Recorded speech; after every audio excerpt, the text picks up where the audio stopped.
Okay, the thing about you, how long were you doing heroin? Truthfully, how many years? Are you just trying to compare me to the first guest now? Is that what's going on? Longer. No, I don't think she did heroin. Longer than her or Leslie Bibb. You mean Storm Large?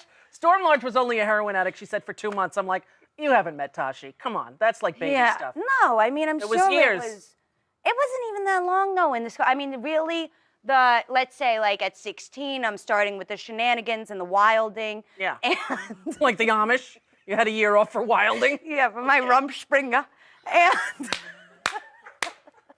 And then... oh, I'm going to choke on my own comedy saliva. Go. And then, so that's like when I'm 16, that's what I meant. The thing about drugs is, back then, what I meant was, you know, you start, you're 16, it's not so heavy, so you show up, you're a little stony baloney pony, and not so heavy. Then you kind of move on to the darker stuff, and then I feel like really, once you get very dark, like time speeds up, because your body simply can't maintain, really. I mean, some very strong men can, like William Burroughs, but my idol, but in most cases, I think that, you know, your little body, maybe not as little as other actresses, but the little body just can't manage the intensity of all that. Tell everybody why you quit smoking. Really? Yes. You just want to launch in? Go there, honey. Come I on. don't know. I'm scared. Are you? I'm a little bit scared. All right. Tashi is now having fake cigarettes because she quit smoking because she had open heart surgery. Jesus. Why not? Let's go there. Why not? Oh, God. Tosh, it was scary for us who love you. Yeah, I know. Yeah. And you recovered and bounced back like that. Well, you know, I am a lot like, I'm like a war horse. You know? A little bit you are. I'm, You were up and about in less than a week. It was kind of freaky. Yeah. Didn't they say it would That's what I was like with drugs.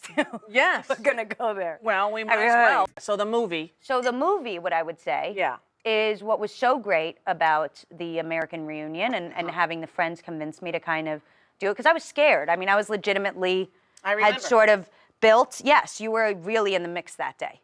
And I had really built for myself this kind of comfortable life in the East Village, you know. Isolated a little bit? A bit, out of the showbiz mainstream? Out of the showbiz, but like, doing a lot of theater? in the mix, but out of the showbiz. Got it. And that was sort of like, I was very comfy there, you know? Like very like judgment-free zone, very just, you know, sincere. And like, it is what it is. It's my job.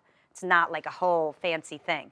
And I do think that it was actually a really, you know, wise decision that I'm like sort of, I'm glad they asked me to be in the movie, you know, because it got me to sort of like step out of my own shadows once and for all, you know, in this way that I think I was very scared to actually do. I mean, that's it. And I mean, I can't find out that everybody has their own story. Everybody has their own, I mean, yeah, like look at, you know, I think it's just so weird how we like to kind of like really like tear everybody down, being like, look what happened to that one, look what happened to that one. When in fact it's kind of like, look what happened to that one, and yet they kind of like, you know, are like on their feet, like that's their story and that's their story, and sort of like similar to what I imagined a high school reunion might be like had I, had you gone to high school? Graduated high school.